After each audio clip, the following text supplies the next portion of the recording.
Hello, Africa. My name is Eunice Tony, and this is e.TV Ghana's African Women's Voices show.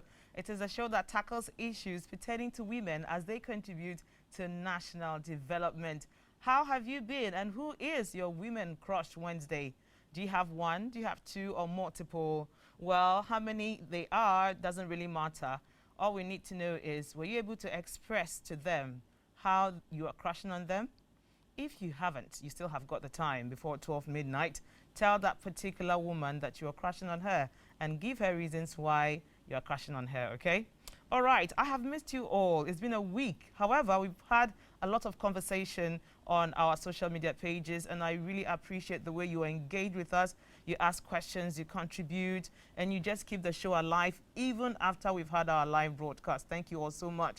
Saturdays also at 12, you've all been there, you know, contributing whatever it is that you want to say to the program. We really appreciate you. And to all of you who are watching me right now live on Facebook at e.TVGhana, we sincerely appreciate you from all over the world. We have people who watch us from Saudi Arabia, from Afghanistan, from Togo, Cameroon, Abuja, all over the world. You've all been watching, and we want to say thank you. UK, I can't forget you. Thank you so much for being part of the African Women's Voices show. So every time I come, I like to acknowledge those who are making it possible to have our broadcast. And as usual, I start with Voltic. Voltic is my hydration partner, and I want to say, if you think of water, always think of Voltic. Whenever we go on a commercial break, grab your Voltic because it's time for you to hydrate yourself. Lizzie's Tomato Mix is also another perfect partner of this program. And the message from Lizzie is that Lizzie's Tomato Mix is a perfect blend of finest tomatoes, and it gives your meal a great taste.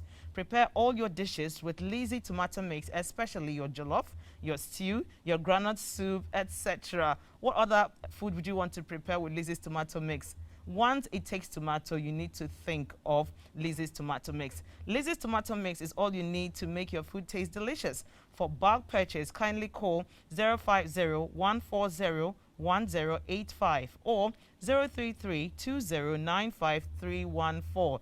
My hair is proudly put together by Awu's Hair, and if you want her to do something beautiful for you, locate her on Instagram and Facebook at Awu's Hair.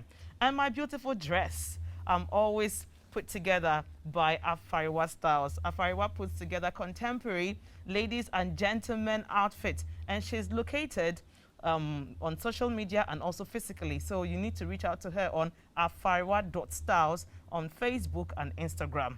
Her phone number is right now at the base of your screen. Give her a call and let her tell you what her services are all about. The good thing is that her items are already made. So once you walk in, you walk out with something that perfectly fits. If you want to locate her physically too, she has a branch at Osu and another one at Container Bus Stop around Teshidongwa. So give her a call and she's going to sort you out, okay? We're going to go over right now to the 60 seconds update segment where we tell you what's happening with women in Ghana and across the world. Once you're an African woman, wherever you are, our lenses will definitely catch up with you. So do stay tuned as we bring you the 60 seconds update segment. Portia Ejeyeboa, who holds a Bachelor of Arts degree in Sociology and a Master degree in Organizational Governance, both from the University of Ghana, and also a crop and livestock farmer, has explained how she endured a series of discouraging comments from her close associates who advised her against her decision to go into farming. At the age of 35, she owns 136 acres of land scattered across 3 regions in Ghana. Sharing her story as part of a MasterCard Foundation to celebrate women in agriculture, she indicated that the organization is conscientizing the youth to appreciate the opportunities in agriculture as a way of attracting them into the sector. Born in Ghana and raised in Dallas, Texas, 30-year-old Hilda Frimpong, a second-year law student at the Syracuse University College of Law, becomes the first black person to be named the new editor-in-chief of the Syracuse Law Review. Being the former Miss Ghana USA winner, Hilda will lead the Law Review for the 2021 to 2022 academic year with a majority female board. She explained what her goals are for the Law Review and what being elected as the first black editor-in-chief means in an interview with a reputable media platform in Africa. Multiple award-winning gospel musician Dinah Hamilton has justified why Ghanaians must take their jabs, indicating that God has given adequate knowledge to scientists to produce or develop vaccines. She said, "It is important for me to let everyone know that the ministry that we are into is both physical and spiritual. So we pray to God to give us soul-touching songs. We pray for the lives of others, but God has also given knowledge to doctors, nurses, and scientists to go into these things." And you're welcome back to e.TV Ghana's African Women's Voices show. So if you just joined us, we just had our 60 seconds update segment where we tell you what's happening with African women all over the world. And the interesting thing I'd like to note in the segment that we just finished right now is the fact that we had a lady, a very young lady who has got a lot of land and she's cultivating on it. So if you're home or you think, I'm a corporate woman, I don't need to do anything farming, well, farming is not for just any kind of person.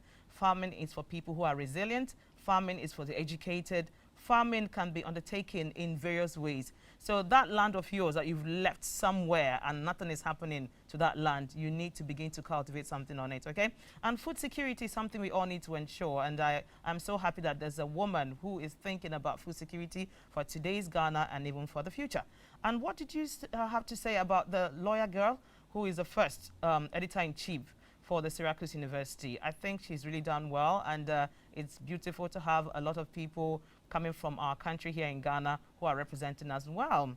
Well, we're going to be going for a quick commercial break. When we return, we're going to be talking about our actual topic for today. And those of you who engage me on social media about the topic, I'm going to be reading out some things that you said, okay? So do stay tuned. Do not go anywhere.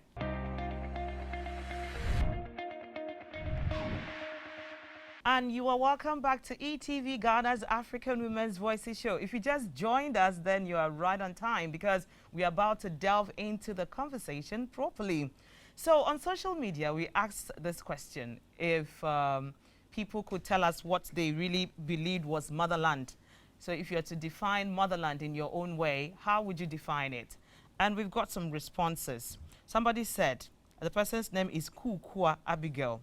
So Kukwa Abigail says, to me, motherland is a country that thinks about the women.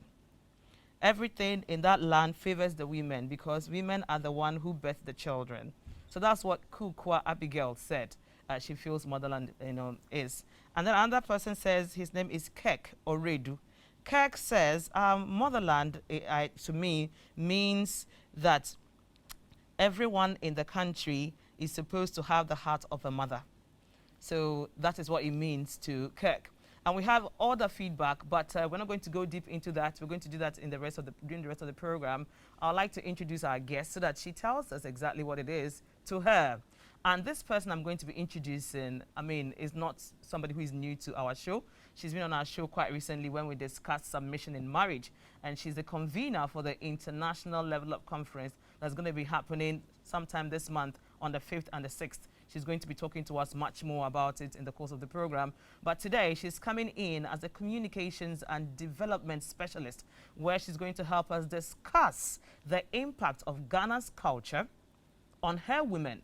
And when we say on her women, it's because Ghana is known to be referred to as motherland. So even in the pledge, the national pledge of Ghanaians, we have got this part where you just, put your hand on your chest and you say, I pledge to be loyal and faithful to Ghana, my motherland. So we are starting our conversations from there and we will continue, okay? So welcome to our studios, Rhoda Doku. Welcome.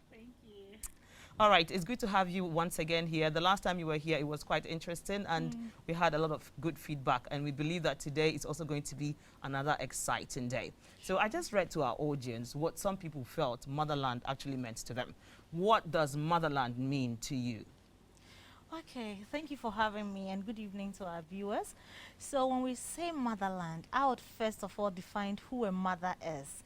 A mother is somebody who has passion, or who is passionate, who is selfless, who understands the cry or feels the pain of her children. And land is a place that a group of people inhabit.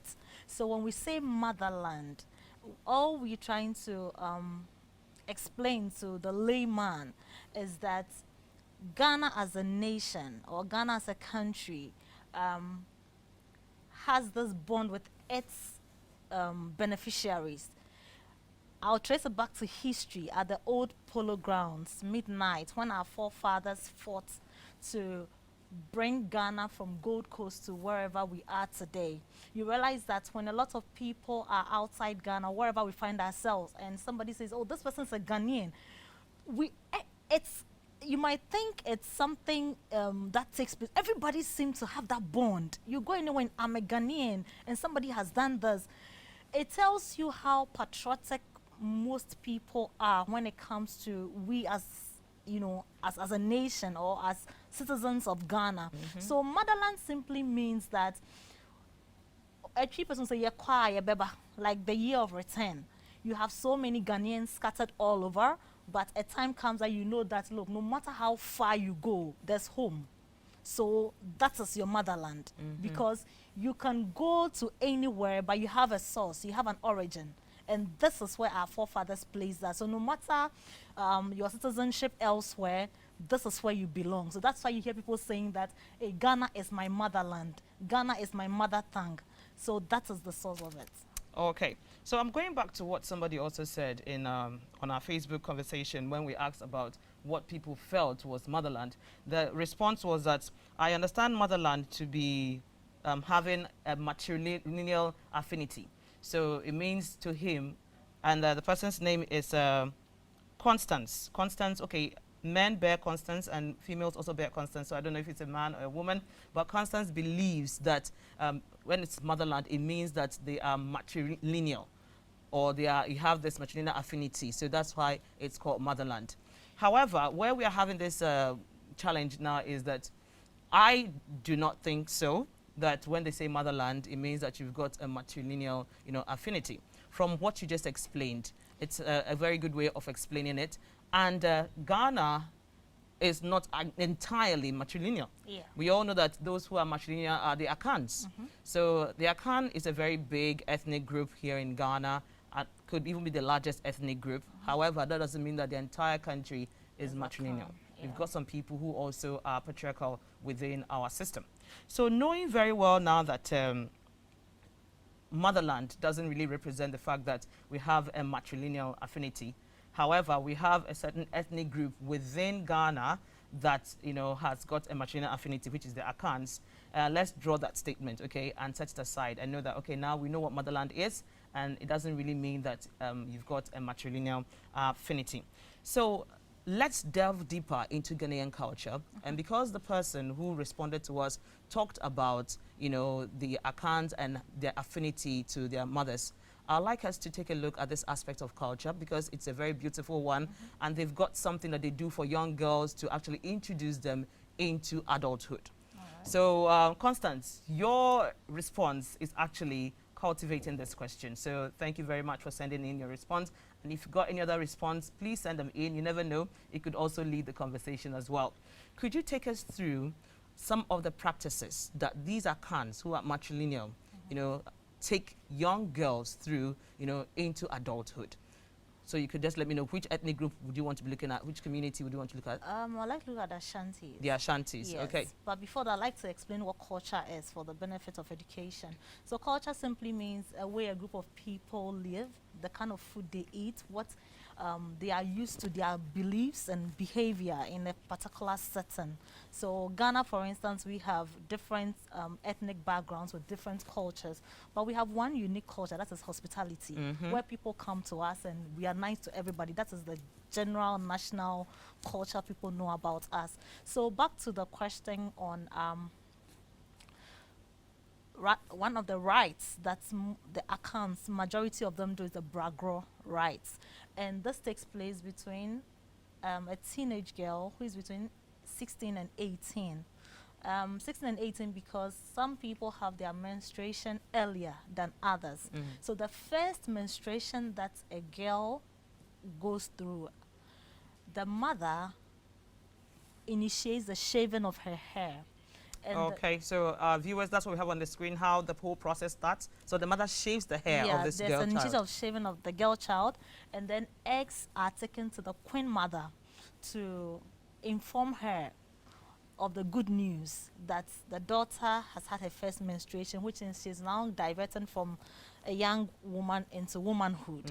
And that is one of the traditions of, let's say, informing the Queen Mother officially, and a special bath is prepared. There's a river goddess that they use, they appease, and these girls are bathed in the river with a local sponge and soap, and the cloth that is covered around them after bathing for them is thrown back into the river.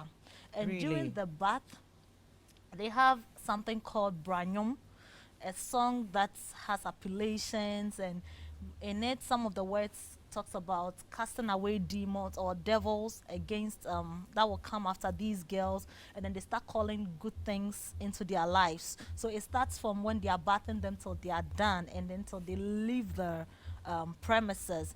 But before they exit, these same eggs are used to thank the goddess of the river for giving the girls such an opportunity, and also paving way for them into prosperity. So after this, then the rites itself for installing them is prepared, and that's why you see them carrying foodstuffs, cloth, and other gifts for these girls.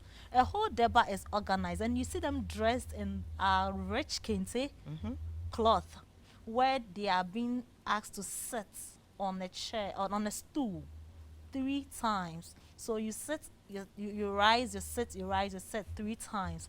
After which you see they are, breast on. Okay, so they do that, bare chested. Before they sit, they are covered. Okay. But before the rites itself begins, after they are sat on the chair, special meal is prepared. That is the mashed yam. They have the white one, and then they have the yellow one. The yellow one has to do with the palm oil added.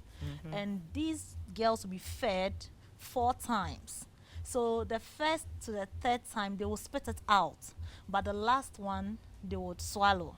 And this indicates that when she sees white, it should be white. When she sees yellow, it should be yellow, which means she needs to be truthful throughout her life. She must not be partial in anything. So after the process, they are being given egg to eat. The egg is boiled, and that person must chew it smoothly before swallowing. This means that in future, or whenever she's ready for childbirth, there will be nothing like barrenness. Wow. Yes, that is the belief. And these are done by the Queen Mother. So you see a Queen Mother standing in front of the girls, as you see in the video. And you have other Queen Mothers, about 3 of them, standing behind them, which also has a spiritual connotation. Okay. And then you have the participants who are there to cheer them up, seated at a deba with, memory songs going on. So after they've gone through the whole process, and that food side in Akan is called anumka. Anumka. Mouth touching time. Okay. And it helps those around, or the young ones around, to also see how privileged it is to be a virgin. And they are announced to everybody that these are people who have never been touched. Wow. And it gives them some sort of prestige. So after they are done, you will see an elderly woman with a cloth that comes to cover them. And nobody knows what really goes in there. Okay. But it means that some of the information is not something that must go out. Okay. So later they are covered, and then they are taken out of the of the scene. And that's why you see other people also coming to eat some of the food. Okay. Yes. So basically, in brief, this is how Bragro is done. Beautiful. You know what I like about what we just watched right now is the fact that it's not all that barbaric as it is made or portrayed to actually be. I heard the good things that actually are, transferred into these children. Like right from the time when you said that they're going to cast away evil spirits and say good things upon themselves. That's blessing. That means the girls are going to be blessed. Yes. And then they get to eat the eggs, and they have to eat it smoothly, signifying that when they're ready to have babies, they will not be barren. They will have children as they want. Sure. And then they were taught about also having to tell the truth. If it is white, it's white. If it is colored, it's colored. Do not just say anything you want. Yeah. And also when they are covered, which means secrecy. You should be somebody who doesn't really speak anyhow. You need to be somebody who keeps secret, and if somebody tells you something, you should be a good confidant. So I think there are very good values that are transferred to these girls when they go through these rites, which is very, very good to note. Yeah, just to add, I think aside the secrecy aspects of speaking, it also talks about, aketesia. You cover yourself. So though they went through the process, they are supposed to cover themselves throughout until they are married. And this is an aspect of our culture where I would say that it really helps most people to keep themselves or morally to live upright, because you would love to be outdoored over there, or you would love society to respect you in such a manner. Yeah. That's beautiful. So now let's talk about how it is believed that girls are to be heard and they're not supposed to speak that much. What would you say about the Ghanaian culture, about a lady being vocal as a communications specialist? What is our culture around there? Yes, I would say that we have a bit of a challenge over there because, yes, girls must be heard, but there's a way a woman can portray herself. You can be heard in a polite manner, you can be heard in terms of attitude. But in our culture, we've been trained in such a way that in some homes, when you are a lady or you are a woman, your self-esteem vanishes because you are not even given the opportunity to speak. It's a different thing where you are allowed to speak and you are heard. But in some of the cultures in Ghana, women are not to speak. It is what the man says that goes. So you grow in such an environment and you become timid. You are not confident. Because you see, vocal is different from rudeness. And we need to differentiate that to help our young people get to that point where it's like the women. Because now when you look at most of our women, this is one of the major challenges we are facing. Yes. Because we lack confidence. So once the person is vocal, it is perceived, or it is perceived, but very arrogant. But it is a wrong approach. That is why when you travel out from Ghana, let me use the US because that's what I'm used to.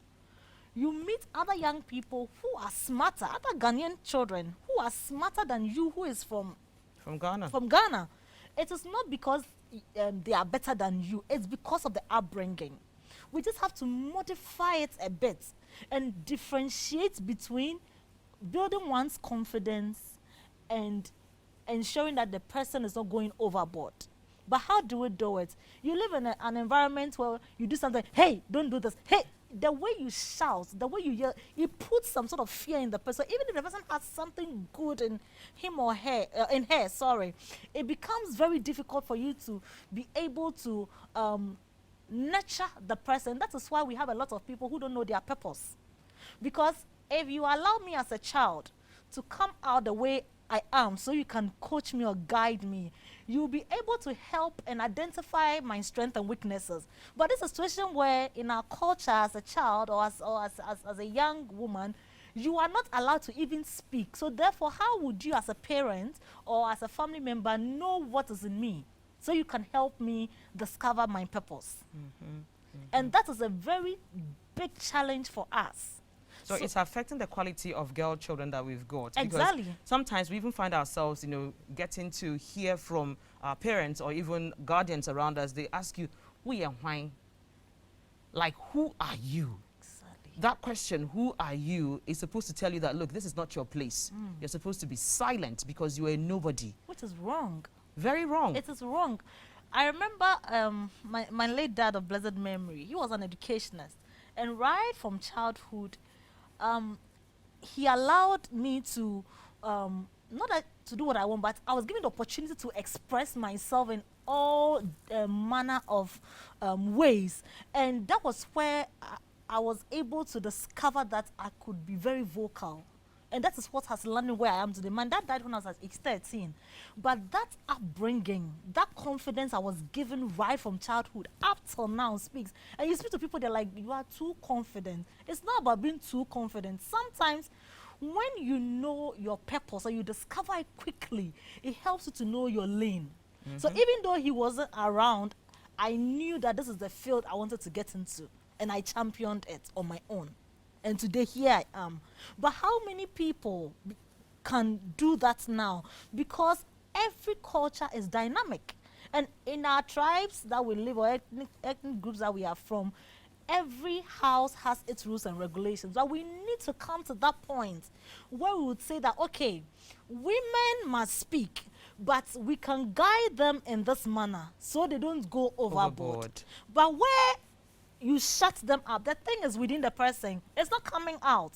And you can imagine right from childhood. So if that person grows, that person goes into the midst of people and it affects your confidence level. So how would you be able to mingle with people and to relate with people well? And it even affects your career. Okay, so she just mentioned career. We're going to go for a quick commercial break. When we come back, we're going to be discussing how our culture is impacting our career and how it's also impacting relationship or marriage, especially when it comes to divorce. Do not go away.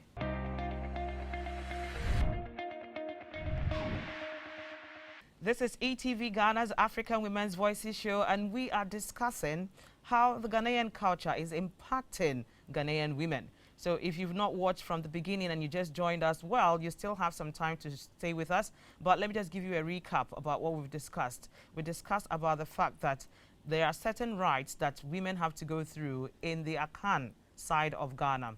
So these rights transition the girls into adulthood or into womanhood. And during these rites, a lot of good things happen. We have a place where the ladies are blessed to have children when they are ready. They are blessed to tell the truth.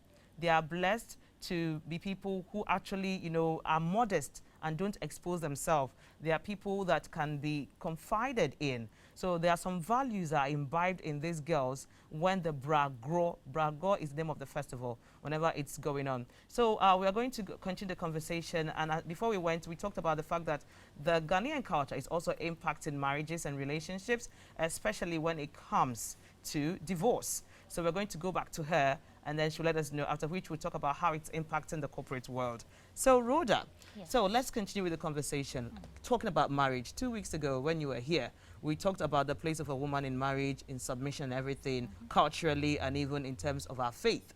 So we're not going to go to that side anymore because we've discussed it. So if you missed that edition, please go on our YouTube page and check out Submission in Marriage on the African Women's Voices show of e.TV Ghana, and you get to understand what we said about the role of culture and the role of our faith when it comes to submission in marriage. So we've gone past that area. So when it comes to divorce, tell us how our culture is impacting that side, especially because we've been hearing situations where a lot of abuses are going on. We hear that some even get to lose their lives because they do not want to step out as a result of what culture is doing.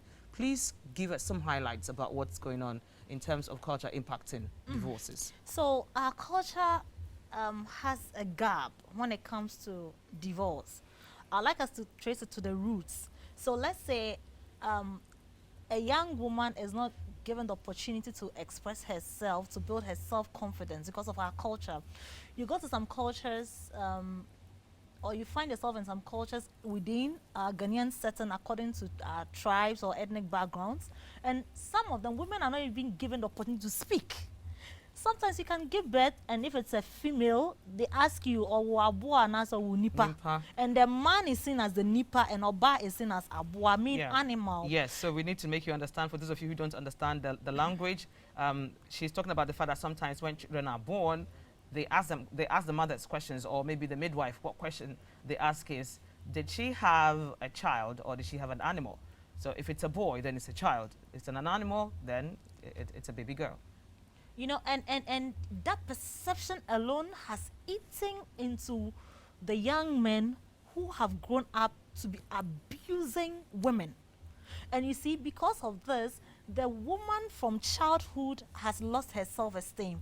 So she rises and goes into the marriage without any self-confidence, without any purpose. Because even in terms of education, some fathers will tell you they will not waste their money on a woman because the place of the woman is the kitchen. And that the woman, somebody's son or a man will come and marry him or her. It's good to marry, but it's good for that woman to know her purpose, to have a career. Most of these women go into marriages without good foundation.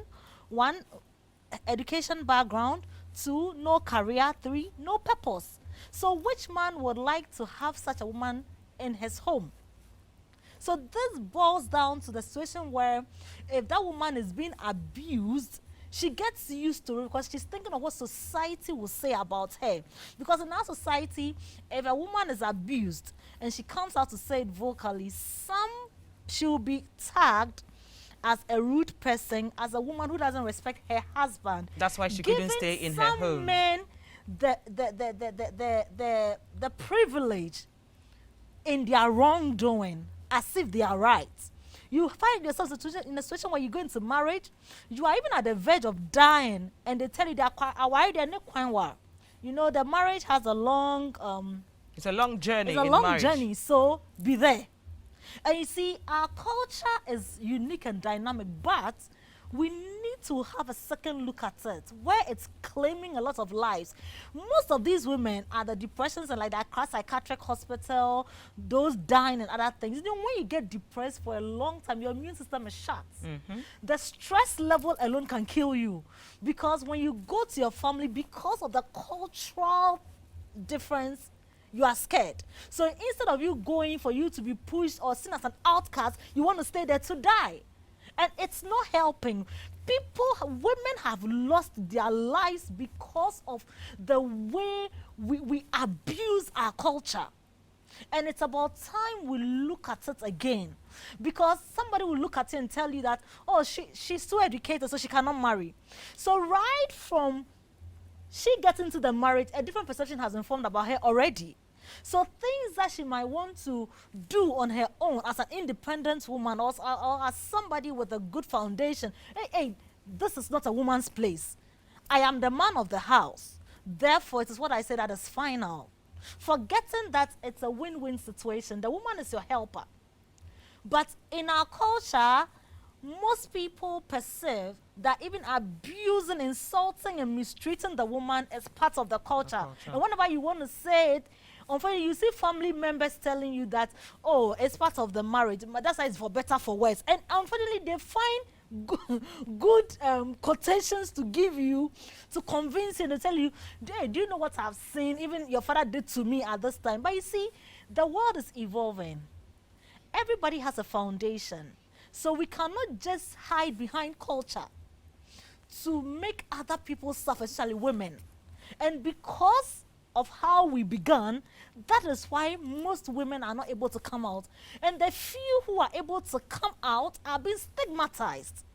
And that's an aspect of our culture that it's not a good thing. It's a no-go area that we need to have a look at. So are we saying that if the man is abused, the woman is wrong?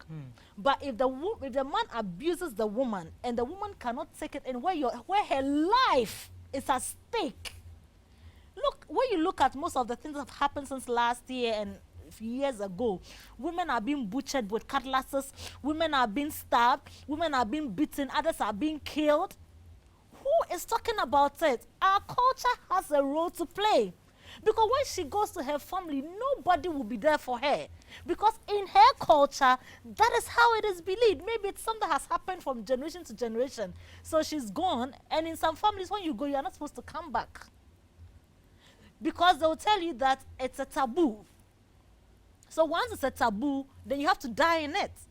So the few who have been able to come out of it, gathered courage to come out of it, maybe by the help of Dovsu, with counseling and stuff, you'll be amazed that majority of these people, their families have neglected them. And they are on their own.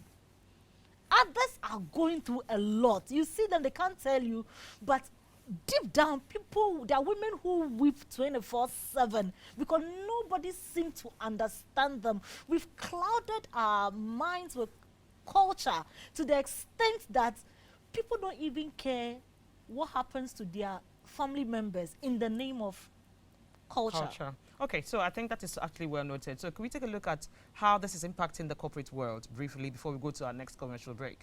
Yes, so in terms of our corporate world, as we began, we said that our culture can be looked at different perspectives. It has its, majority of them are good in terms of the corporate world.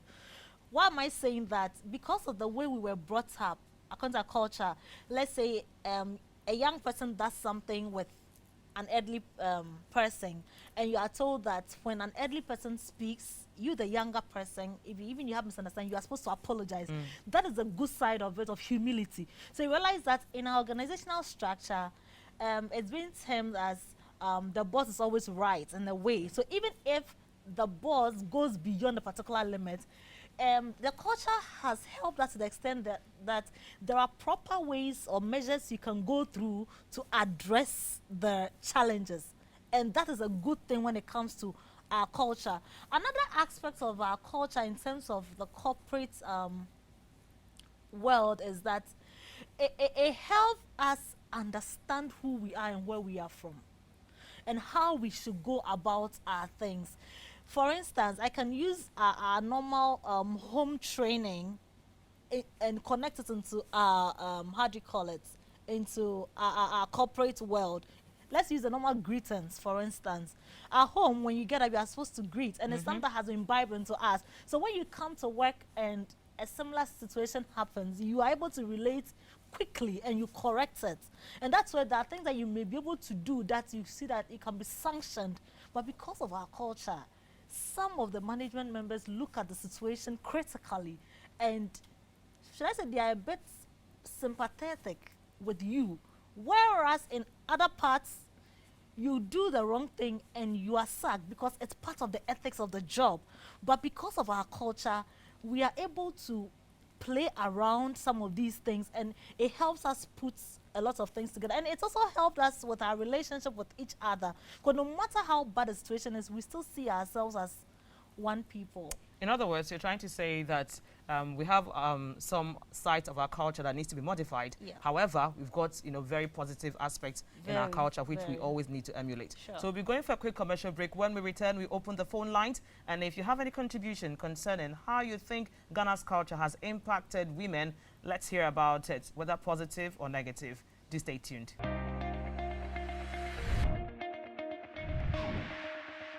And you're welcome back to e.TV Ghana's African Women's Voices show. I need to acknowledge all the people watching us on Facebook and those who have been sending their waves. If I don't do this, I know a lot of you are going to beat me up. Okay, so I'm seeing you, Mami Efua Kraba. She says, I love you all. Wow, thank you so much. And I see so many waves. I see one from Abuja, from the United Kingdom, from China, from Hong Kong, from Italy, from Togo, from Tamale. I see all your waves, and I see another one from Dubai. Thank you so much.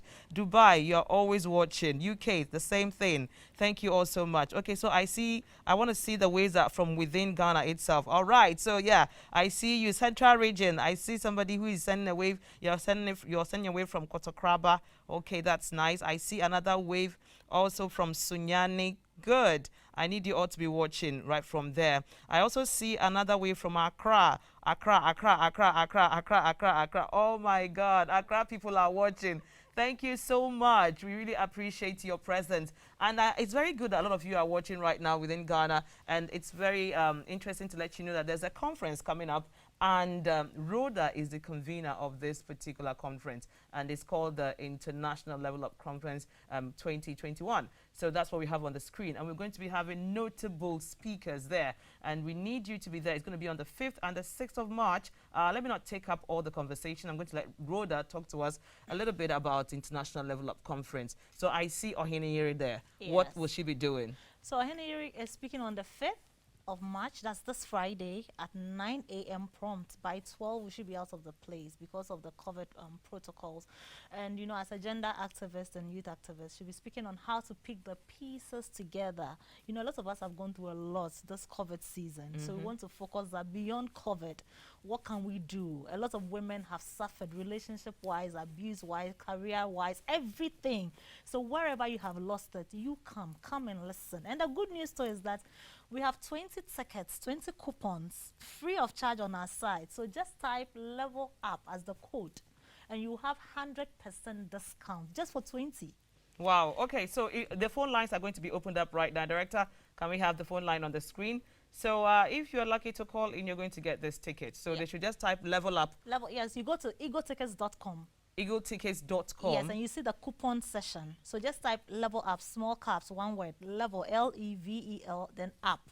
Okay. And that's it. And then you have your ticket. So once you are done, just send the code to me on 0544217662. Please take it again. Just go to egotickets.com and then go to where the coupon session is. Type in level up, one word, L-E-V-E-L, then up. And it will give you 100% discount. It's just for a limited number. The rest you have to pay. We are also giving you a very good discount on the tickets. The price has also come down because it's just some few days away. So we want people to come so you can have the impact. Yeah. Okay, all right. Okay, somebody has sent me a message here saying, I'm trying to call, but it's not actually getting through. My question is about when it comes to divorce. I'm actually divorced and I'm finding it very difficult to get back into the relationship space because everyone who comes to me and realizes that I have been divorced some time ago just does not call me back again. And this is really troubling me. I think that our culture is not being helpful. I feel depressed and sometimes I don't even want to be around people. What do I do? Don't be depressed because day 2 of the conference is for women. So you also fall under the broken pieces segment. You need to go through counseling. There are things one needs to do. You know, when you go through divorce, it's a stage and there are things you need to do to come out yourself because no matter how people sympathize with you, you need you to get back on track. You're not the only person who is in it. A lot of people have been there, but we want to help those who are there to carry you ahead. So she should link up after the program and then we'll teach her how to go about it and so that she can also come for the conference and then we'll help her from there. Okay, so the phone line is still on the screen. You can call in if you are able to get through. Okay, 0555 65 7278. 0555 65 7278. Okay, I got another question here. Somebody is saying that, okay, in my case, I'm not able to get through because the lines are jammed. In my case, I'm having difficulty with raising my children. My husband thinks I am not raising them well because I am allowing them to express themselves. Wow, as I said, this is the right conference for you, so try and make it because we have a counseling session for people with different categories. Any issue concerning women and upbringing, please try and make it to the conference. So after the program, you can send me a WhatsApp on 0544217662, 0544217662, and we'll put people with such a category under one umbrella. And then after the conference, we would but these issues will be addressed on Saturday. Okay, on Saturday. On Saturday. Which is the 6th. Yes, which is the 6th, on finding purpose and mending the broken piece. But Gibson to be also be speaking of an aspect of it on Friday. So if our appeal to all women who are in such categories not to miss it.